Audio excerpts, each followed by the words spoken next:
अभी हफ्ते भर पहले हमने आपको एक खबर दिखाई थी कि डोनाल्ड ट्रंप बदजुबानी पर उतर आए थे। सऊदी के जो क्राउन प्रिंस है मोहम्मद बिन सलमान, उनके लिए गाली गलौज तक का इस्तेमाल कर रहे थे। अब एक बार फिर ऐसी ही हरकत की है। एक ऐसा आदमी जो इस कदर बौखलाया हुआ है कि युद्ध तो खुद शुरू किया, 2 दिन में हसरत पूरी नहीं हुई, तो अब यह आदमी बदतमीजी का सारा लेवल पार कर रहा है। नाम है डोनाल्ड ट्रंप।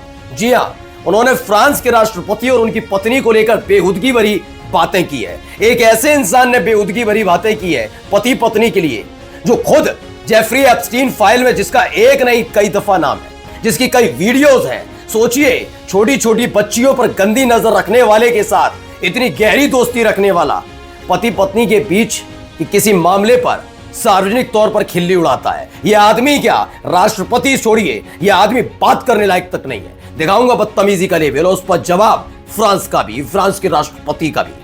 यही नहीं, बौखलाहट इस कदर है कि एक साथ एक के बाद एक अपने 3 जनरल्स के खिलाफ कार्रवाई करनी पड़ी। क्यों?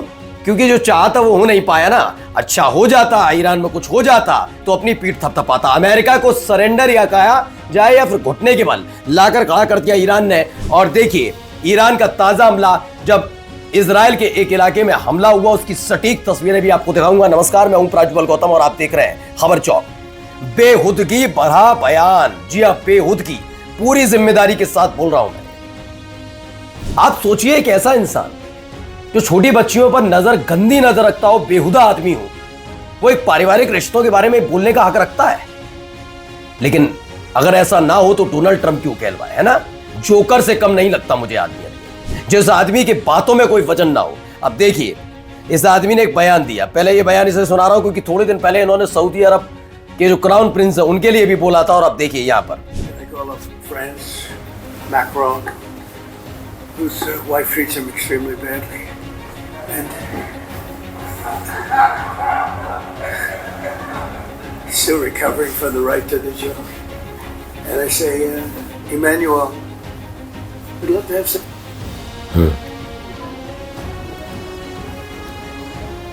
Still recovering from the right to the job. And I say, Emmanuel, we'd love to have some help in the Gulf, even though we're setting records and knocking out bad people and knocking out ballistic missiles. We'd love to have some help. If you could you please send ships immediately? No. Cannot do that, Donald. We can do that after the war is won. I said, no, I don't need after the war is won, Emmanuel. अब यह आदमी क्या कहता है? Trump का एक अजीबोगरीब बयान, अजीबोगरीब क्या, बेहुदा बयान। फिर मैंने मैक्रो को फोन किया, जिनकी पत्नी उनके साथ बहुत बुरा बर्ताव करती है। वे अभी भी राइट टू द जॉ से ऊपर रहे। वहां बैठे हुए लोग जो पत्रकार हैं वो हंसने लगे। आप सोच रहे हैं क्या कहा? मैं तो कहता हूं, सोचिए इस आदमी के बारे में, इसकी खुद की बेटी है, इसी की, इसका दमाद भी आपने देखकर सुना भी होगा नाम। सोचिए, अपनी खुद की बेटी होने के बावजूद ही जेफरी एप्स्टीन जैसे घिनौने आदमी का दोस्त था। और आरोप तो इस पर भी है कि इसने भी बहुत गंदी और घिनौनी हरकतें की हैं। उस आदमी की कोई वैल्यू हो सकती है? 1 पैसे का आदमी नहीं है, 2 कौड़ी का आदमी नहीं है। मैं ये नहीं कह रहा हूं कि राष्ट्रीय अध्यक्ष के नाते आप ईरान के साथ क्या कर रहे हैं, क्या हो रहा है, वो एक अलग मसला था। लेकिन जब आप राष्ट्रपति पद पर बैठकर आपकी मंशा में आपका साथ न देने वाले लोगों को गालियां दें, आप बदतमीजी का सारा लेवल पार करें, तो आप लायक तक नहीं है। और ये महाशक्ति होने का दावा करता है। आइए, इस पर जवाब किसने दिया? मैक्रो ने जवाब दिया। जवाब क्या है? मैक्रो ने कहा, फ्रांस के राष्ट्रपति ने अमेरिकी राष्ट्रपति की बात को गलत बताया और कहा कि ट्रंप के शब्द ना तो अच्छे हैं ना ही लायक। मैक्रो ने कहा, मैं इसका जवाब नहीं दूंगा, ये जवाब देने लायक नहीं है। बिल्कुल, अब तो ऐसा लग रहा है कि आर पार की लड़ाई होने वाली है। अब देखिए इन सब के बीच क्यों है बौखलाहट। 12 घंटे में 3 बड़े आर्मी जनरल्स को हटाना है, ये सामान्य फैसला नहीं है, ये इस युद्ध की सबसे बड़ी खबर है। और अमेरिका की टर्की सिर्फ 35 दिनों में सनकी डोनाल्ड ट्रंप ने दिखा दिया है कि जो देश कभी सबसे शक्तिशाली माना जाता था, आज वही अंदर से कितना सुरक्षित और डरा हुआ नजर आ रहा है। दरअसल पेटे हेगसेथ, जो अमेरिका की रक्षा मंत्री हैं, उन्होंने 2 और जनरल्स के खिलाफ कार्रवाई की। पहले क्या किया? डेविड होंडे, उसके बाद विलियम ग्रीन, और इससे पहले army chief of staff Randy George के खिलाफ कार्रवाई कर चुके हैं। तो एक के बाद एक ऐसी कार्रवाइयां हो रही हैं। उन सब के बीच मोसाद के ऊपर आफत का बादल। देखिए खबर कैसे हालत हो गई।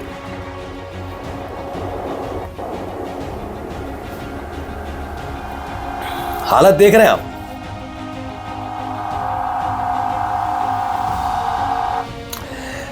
तो खबर है मोसाद हेडक्वार्टर इन तेल अवीव हैव बीन कंप्लीटली वेपोराइज्ड, यानी मोसाद का हेडक्वार्टर उड़ा दिया। वहीं कुछ मिसाइलों से बिल्कुल टारगेट, सीधा टारगेट है भाई, सीधा टारगेट। कोई एयर डिफेंस सिस्टम नहीं, सिर्फ सायरन बजाते रह गए।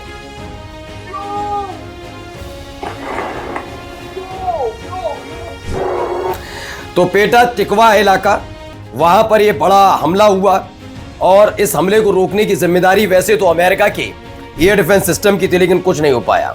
वहीं से निकली हुई वीडियो भी देखिए कैसे हालात है। ये देखिए,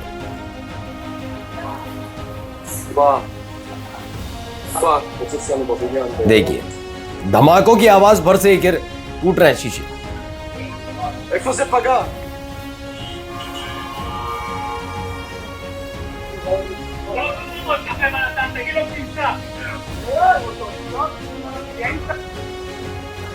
जब मिसाइल गिरी यहां पर, ईरानी मिसाइल गिरी पेटा टिकवा में, तो उसके बाद ये उसके धमक से शीशे टूट गए। अब देखिए इंटरसेप्टर कैसे काम करता है, ईरान कैसे अटैक कर रहा है, जरा इसकी एक वीडियो ये देखिए।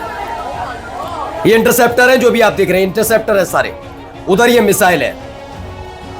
अब एक मिसाइल को इंटरसेप्ट करने के लिए 12 इंटरसेप्टर दागे गए। ये एक ही मिसाइल को इंटरसेप्ट कर रहे तब तक एक मिसाइल आई और उसने डायरेक्ट हिट किया। देखिए देखिए देखिए देखिए, अचानक से एक मिसाइल आई। ये देखिए, लीजिए, मतलब दो तरह की मिसाइलें पहले दागी गई। पहले एक मिसाइल दागी गई जिसे इंटरसेप्ट करने के लिए इजराइल ने पूरे जान लगा दी, 12 इंटरसेप्टर दागे गए। और इसी बीच ईरान ने एक और मिसाइल दागी जो सीधे जाकर टारगेट को हिट करती है, वो जिस तरह से अटैक कर रहा है। वहीं 768 शहर, 2400 अलर्ट, ईरान की मिसाइल हमलों में दहशत में इजराइल। दावा किया जा रहा है कि पिछले 1 घंटे में इजराइल के 768 शहरों और कस्बों में मिसाइल के हमले के अलर्ट जारी किए गए हैं। और मिसाइल का अलर्ट का मतलब आप समझ रहे हैं, जब कोई मिसाइल, रॉकेट, ड्रोन दागा जाता है, यानी कि पूरे उस एरिया में आता है जहां एयर डिफेंस सिस्टम हो या फिर अलर्ट पोजीशन वाला जो उपकरण लगाओ, तभी यानी कि दागे गए हैं। एक के बाद एक ऐसी मिसाइलें दागी गई हैं, क्लियर है। और उसके बाद के हालात तो आपके सामने एक और देखिए। ये मैकडोनल्ड है, KFC है, बर्बाद, सब बर्बाद, सब तबाह कर दिए।